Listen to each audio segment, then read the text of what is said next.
Breaking news Vikarabad జిల్లా collector పై దాడి ఘటన కేసులో కీలక పరిణామం చోటు చేసుకుంటోంది. మాజీ ఎమ్మెల్యే పట్నం నరేందర్ రెడ్డిని పోలీసులు ఇప్పుడు అరెస్ట్ చేశారు. కలెక్టర్ పై దాడి వెనుక ఆయన కుట్ర ఉన్నట్టుగా గుర్తించారు పోలీసులు. లగచర్ల ఘటనపై దర్యాప్తు చేస్తున్న పోలీసులు కేసుతో సంబంధం ఉన్న వారందరినీ కూడా అరెస్ట్ చేస్తున్నారు. అందులో భాగంగానే బీఆర్ఎస్ మాజీ ఎమ్మెల్యేను అదుపులోకి తీసుకున్నారు. పట్నం అరెస్టును పోలీసులు కూడా ధృవీకరించారు. పరిగి పోలీస్ స్టేషన్ కు పట్నం నరేందర్ రెడ్డిని తరలించారు.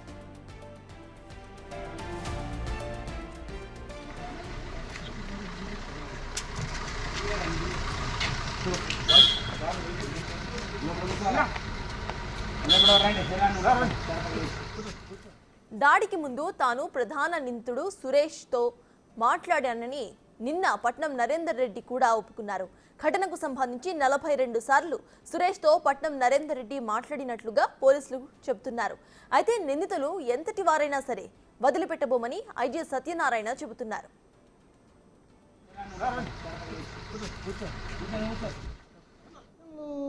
అన్నీ రికార్డు కావండి, మనం పట్టుకుంటేనే తెలుస్తుంది మనకి.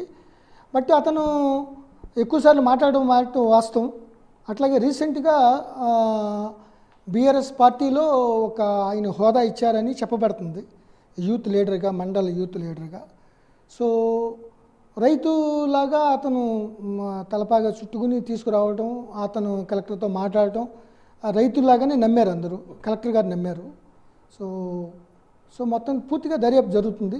దాని వెనకాల అతన్ని ఎవరు ప్రోత్సహించారు, ఎవరు ప్రేరేపించారు, అతను ఎంతమందిని ప్రేరేపించాడు, వీడియోలో క్లియర్గా ఉందండి. ఎవరైతే దాడి చేశారో లేని వాళ్ళని ఎవరిని పెట్టేది లేదు.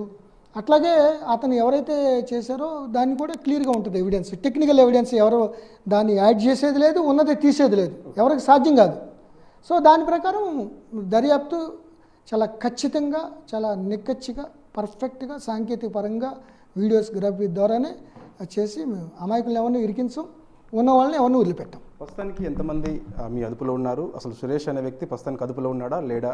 ఏం జరుగుతుంది అసలు కేసు? సురేష్ అదుపులో లేడండి, అతని కోసం పట్టుకున్నాం. బట్ త్వరలో పట్టుకుంటాం, వాళ్ళ కోసం టీములు ఉన్నాయి. ఎక్కడికి వెళ్ళలేడు అతను, వెళ్తే అతనికే ఇబ్బంది. సో ఫోకస్ అంతా అతని మీద ఉంటుంది. సో అతను తప్పు చేశాడు కాబట్టి డెఫినెట్గా he has to be arrested. So అతని మీద యాక్షన్ తీసుకుంటాం. ఇప్పుడు వరకు 16 మంది రిమాండ్ చేసాం. ఎవరైతే మిగతా వాళ్ళు అనుమానితులు ఉన్నారో అక్కడ, కానీ వాళ్ళ బిహేవియర్ని బట్టి, వాళ్ళని బట్టి రైతులు వాళ్ళు ఏం జరుగుతుందో చూస్తున్నారు కాబట్టి వాళ్ళని పంపించేసాం. ప్రస్తుతానికి ఒకవేళ సురేష్ అదుపులో తీసుకున్న తర్వాత కొందరి పార్టీ నేతల పేర్లు కీలకంగా బయటకు వస్తే ఫర్దర్గా మీరు ఎలాంటి నోటీసులు ఏమైనా ఇస్తారా, లేకపోతే ఎలా ఉండబోతుంది ఈ విచారణ? మీరు ఊహాతీతాలకి ఏం జరుగుతుందో అనేది కాదండి అక్కడ. మాది ఇప్పుడు వరకు మా ఇన్వెస్టిగేషన్ ఏం వచ్చింది, దాని మీద మేము ఏం యాక్షన్ తీసుకుంటున్నాం అనేది. సో ఉన్న ఎవిడెన్స్ని బట్టి, దర్యాప్తులో వచ్చిన అంశాల ప్రకారం చట్టపరంగా మేము ఎవరైతే దాని బాధ్యులో వాళ్ళపై యాక్షన్ తీసుకోవడం జరుగుతుంది. మీరు లగచర్లలో గ్రామసభ ఏర్పాటు చేసినట్లయితే అదే రైతులు రాలేని పరిస్థితుల్లో ఉన్నారు కాబట్టి మేము దీన్ని బీఆర్ఎస్ మాజీ ఎమ్మెల్యే అరెస్ట్ కు సంబంధించి పూర్తి డీటెయిల్స్ ను మా ప్రతినిధి రాణా అందిస్తారు. కలెక్టర్పై స్థానికులు చేసినటువంటి దాడి ఘటనలు, ఈ కేసులో పాత్రధారి, సూత్రధారి అయినటువంటి ఆ బీఆర్ఎస్ నేత సురేష్ ఎవరుతున్నారు. సురేష్ కోసం ప్రత్యేకమైన బృందాలు గాలింపు చర్యలు చేపట్టినటువంటి నేపథ్యం కనపడుతుంది. సురేష్ కిను ఇటు ఏదైతే బీఆర్ఎస్ నేత పట్నం నరేందర్ రెడ్డికి దాదాపు చాలా వరకు కూడా కాల్స్ చేసినట్టుగా పోలీసులు దాదాపు ఈ 48 గంటల్లోనే ఎక్కువ కాల్స్ కూడా చేసినట్టుగా ముందుగానే రాళ్లను, కర్రలను అవన్నీ కూడా రెడీ చేసుకున్న తర్వాత దాడి చేయించారనేది కూడా ఐజీ సత్యనారాయణ చెప్పినటువంటి నేపథ్యం అయితే కనపడుతుంది. సో లగచర్ల ఇప్పుడు రాష్ట్ర వ్యాప్తంగా కూడా ఒక సంచలనం సృష్టించింది.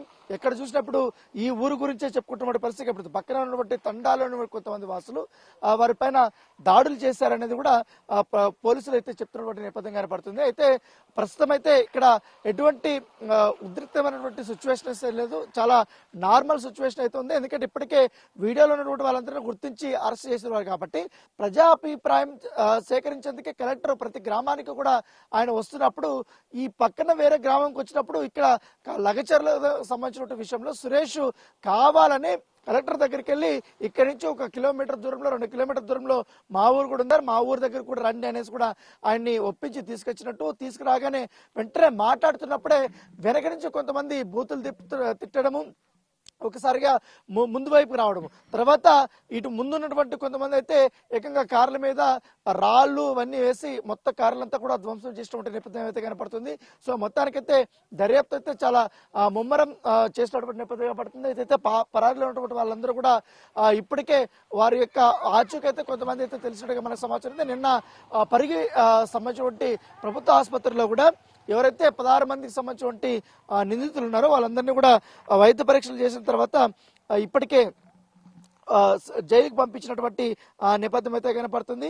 సో ఇప్పటికే పోలీసులు కానీ వీళ్ళందరూ కూడా ఈ కేసు మీద చాలా సీరియస్ గా తీసుకున్నటువంటి నేపథ్యం. ప్రస్తుతం పరారీలో ఉన్నటువంటి సురేష్ కోసమే ఇప్పుడు గాలింపు చర్యలు చేస్తున్నారు. దాంతోపాటు ఈ సోషల్ మీడియాలో రెచ్చగొట్టే వ్యాఖ్యలు చేస్తున్నటువంటి వారందరిపైన కూడా కఠిన చర్యలు తీసుకుంటామని కూడా పోలీసులు చెప్తున్నారు. ఎవరు కూడా జరిగిన దానికంటే ఎక్కువగా చెప్పకూడదు కానీ, లేకపోతే మొత్తం ఇష్యూస్ అంతా కూడా వేరేలాగా కల్పితంగా కూడా చేసి చెప్పడం ఇవన్నీ చేస్తే మాత్రం ఖచ్చితంగా కఠిన చర్యలు తీసుకుంటామనేసి కూడా పోలీసులు చెప్తున్నారు. ఇప్పటికే వీరందరిపైన కూడా 3 నాన్ బెయిలబుల్ కేసులు కూడా నమోదు చేసినట్టుగా మనకు సమాచారం అందుతుంది.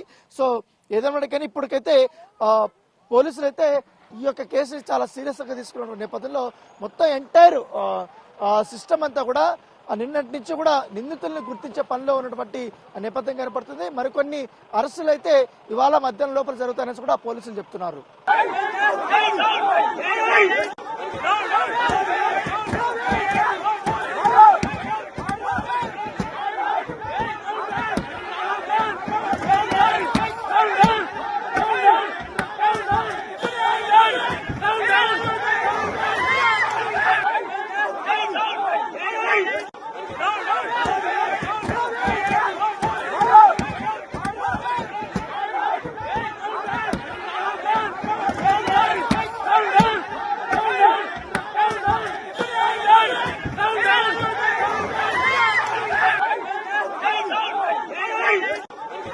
No!